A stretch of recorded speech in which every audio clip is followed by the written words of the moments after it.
Épître de Paul aux Colossiens, chapitre 3. Si donc vous êtes ressuscités avec Christ, cherchez les choses d'en haut, où Christ est assis à la droite de Dieu. Affectionnez-vous aux choses d'en haut, et non à celles qui sont sur la terre, car vous êtes morts, et votre vie est cachée avec Christ en Dieu. Quand Christ, votre vie, paraîtra, alors vous paraîtrez aussi avec lui dans la gloire.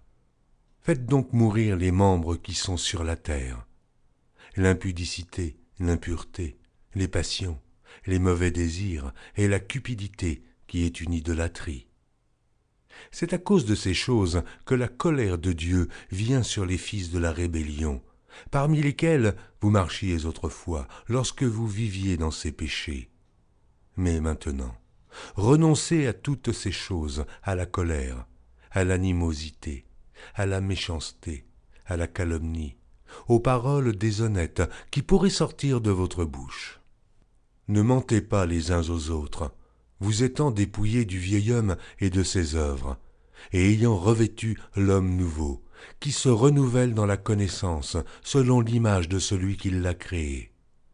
Il n'y a ici ni grec, ni juif, ni circoncis, ni incirconcis, ni barbare, ni chite, ni esclave, ni libre, mais Christ est tout et en tous.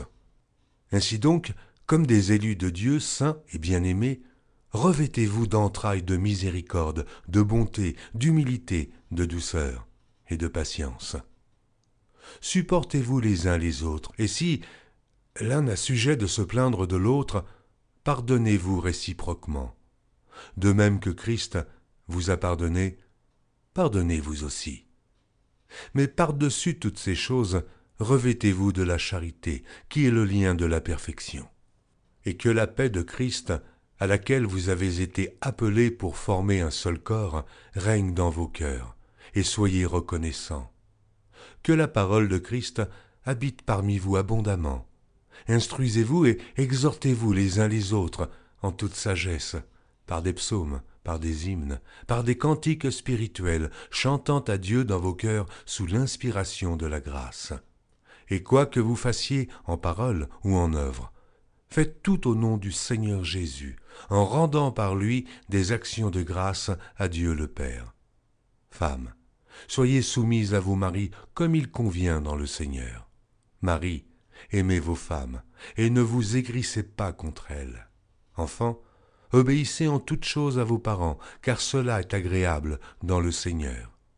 Pères, n'irritez pas vos enfants, de peur qu'ils ne se découragent. Serviteurs, obéissez en toutes choses à vos maîtres, selon la chair, non pas seulement sous leurs yeux, comme pour plaire aux hommes, mais avec simplicité de cœur, dans la crainte du Seigneur. Tout ce que vous faites, faites-le de bon cœur, comme pour le Seigneur et non pour des hommes, sachant que vous recevrez du Seigneur l'héritage pour récompense. Servez Christ le Seigneur. Car celui qui agit injustement recevra selon son injustice. Il n'y a point d'acception de personne. Épître de Paul aux Colossiens, chapitre 4. Maîtres, accordez à vos serviteurs ce qui est juste et équitable, sachant que vous aussi, vous avez un maître dans le ciel. Persévérez dans la prière, veillez-y avec action de grâce. Priez en même temps pour nous, afin que Dieu nous ouvre une porte pour la parole, en sorte que je puisse annoncer le mystère de Christ pour lequel je suis dans les chaînes, et le faire connaître comme je dois en parler. Conduisez-vous avec sagesse envers ceux du dehors, et rachetez le temps. Que votre parole soit toujours accompagnée de grâce, assaisonnée de sel, afin que vous sachiez comment il faut répondre à chacun. Tychique, le bien-aimé frère et le fidèle ministre, mon compagnon de service dans le Seigneur, vous communiquera tout ce qui me concerne. Je l'envoie exprès vers vous, pour que vous connaissiez notre situation, et pour qu'il console vos cœurs. Je l'envoie avec Onésime, le fidèle et bien-aimé frère, qui est des vôtres. Ils vous informeront de tout ce qui se passe ici. Aristarque, mon compagnon de captivité, vous salue, ainsi que Marc, le cousin de Barnabas, au sujet duquel vous avez reçu des ordres.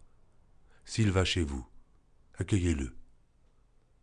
Jésus, appelé Justus, vous salue aussi. Ils sont du nombre des circoncis, et les seuls qui aient travaillé avec moi pour le royaume de Dieu, et qui aient été pour moi une consolation. Épaphras, qui est des vôtres, vous salue. Serviteur de Jésus-Christ, il ne cesse de combattre pour vous dans ses prières, afin que, parfait et pleinement persuadé, vous persistiez dans une entière soumission à la volonté de Dieu. Car je lui rends le témoignage qu'il a une grande sollicitude pour vous, pour ceux de Laodicée et pour ceux d'Hiérapolis. Luc, le médecin bien-aimé, vous salue, ainsi que Démas.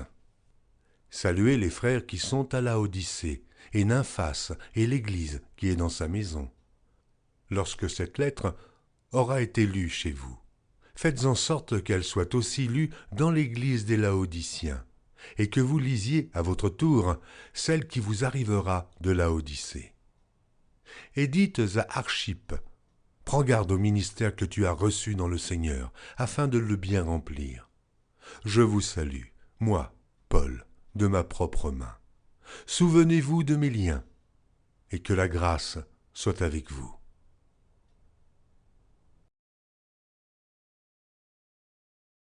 Retrouvez chaque jour sur EMCI TV une nouvelle lecture de la Bible illustrée en vidéo. Pour revoir ce programme, rendez-vous sur notre site emcitv.com.